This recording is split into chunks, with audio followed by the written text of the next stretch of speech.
जब किसी विशेष रूप में अपने आप को अभिव्यक्त करता है, मैनिफेस्ट करता है, तो भगवान कहलाता है।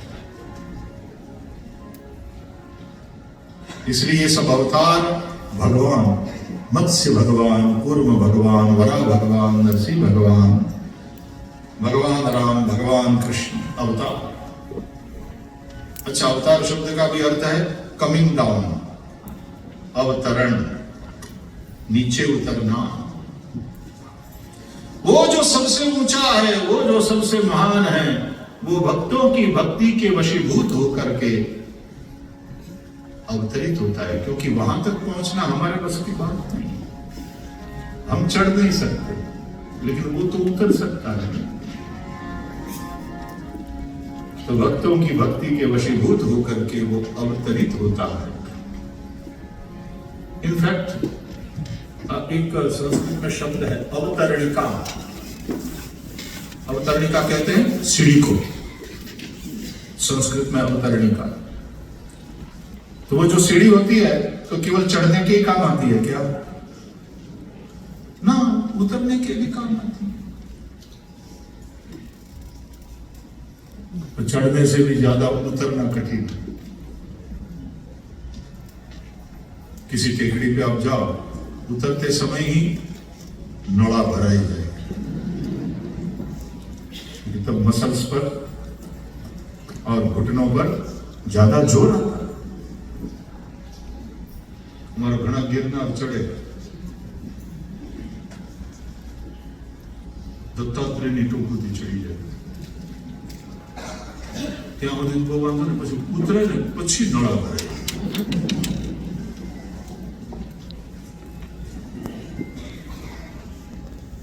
तो प्रभु हम इतने सारे हैं और हम बारी बारी से चढ़कर ऊपर आए, आप एक हैं, क्या आप ही सीढ़ी उतरकर नीचे नहीं आ सकते? और भगवान तब भक्तों की उस भक्तिपूर्ण मांग को स्वीकार करके उतर आते हैं। उसको कहते हैं अवतार, अवतरण। यानी जो निर्गुण निराकार है वो सगुण साकार बनकर के आ जाता है। निर्गुण निराकार में मन को लगाना बड़ा कठिन है हम देहधारियों के लिए।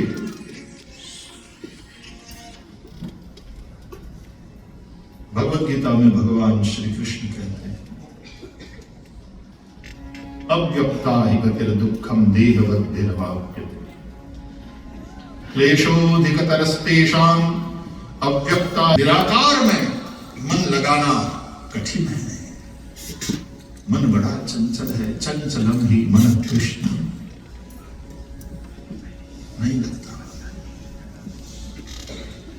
जैसे बच्चे के चंचल मन को पकड़ने के लिए उसको कोई खिलौना दे देते हम। बच्चा सोया और उसके ऊपर वो घूम रहा है खिलौना, तो ये घू घू घू घू करते हुए दोनों हाथ से उसको पकड़ने की चेष्टा करेगा, उछलेगा, हाथ पैर सतत साइकिलिंग चालू ही रहती है। छोटे बच्चों की पकड़ने की चेष्टा करेगा, उस खिलौने की और उसकी दृष्टि चल रही है।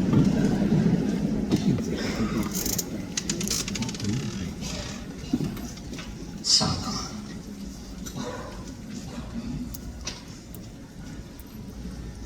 जब बच्चे को सिखाया जाता है स्कूल में तो ए बी सी केवल बोलती नहीं टीचर, ए लेटर ए लिखती भी है ब्लैक बोर्ड में, और वो पर्याप्त नहीं है। पास में एक एप्पल बनाती है, कहती ए फॉर एप्पल।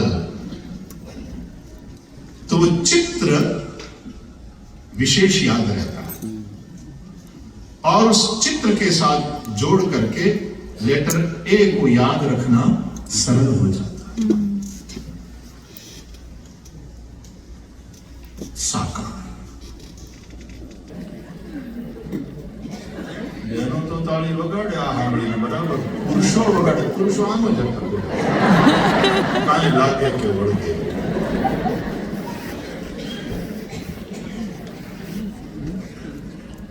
स्त्री और पुरुष एक दूसरे की स्ट्रेंथ बनकर के शक्ति। एक जगह महिला सम्मेलन હતું,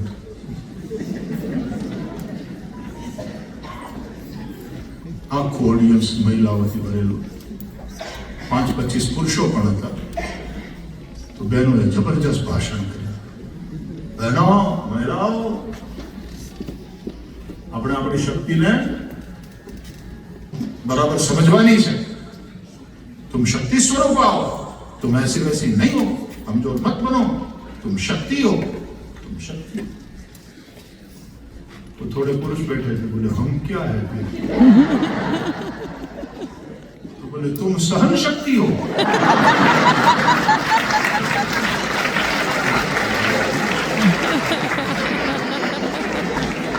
हमें शक्ति ने तमें सहन शक्ति, તમે શક્તિનો જ રૂપ છો, જરા ડિફરન્ટ ફોર્મ છે.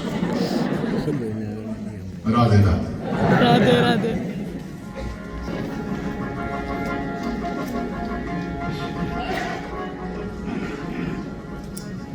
અમદાવાદમાં તમારી જોડે આવ્યા,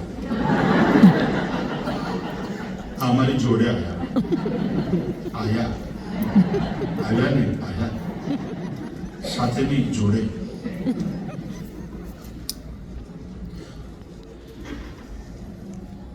મહેસાણા બાજુ જા અમારી કથા હોય બધે ભરવાની. એક જગ્યાએ મારી ગાડી વહેલી પહોંચી ગઈ તો એ લોકોએ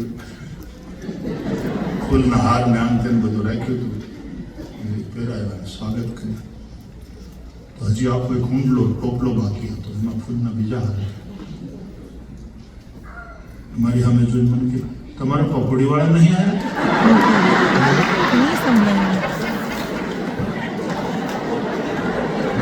કોનું પૂછે એ આવડા સંગીત વાળાનું પૂછતા તમારા પકોડી વાળા નહીં આવ્યા?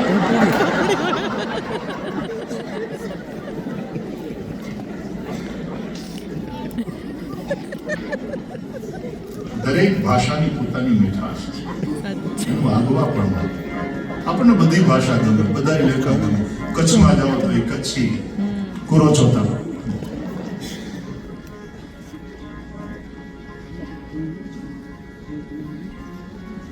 भाषा की समृद्धि, भाषा का वैविध्य, भाषा की विकास और भाषा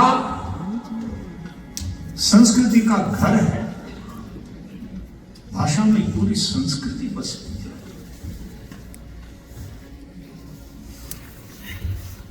हम लोगों ने चर्चा करी ना कि गुजरातियों की नानी, मराठियों की चाची, पंजाबियों की, हाँ याद रही हो तो,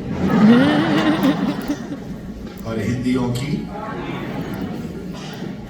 वो सब एक ही है.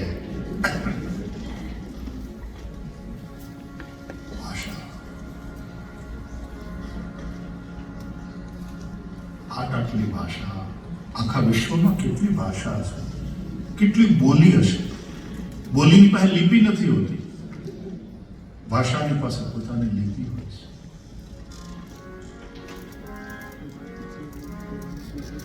તમને ખબર છે દર વર્ષે વિશ્વમાંથી કેટલી બોલીઓ વેનિશ થઈ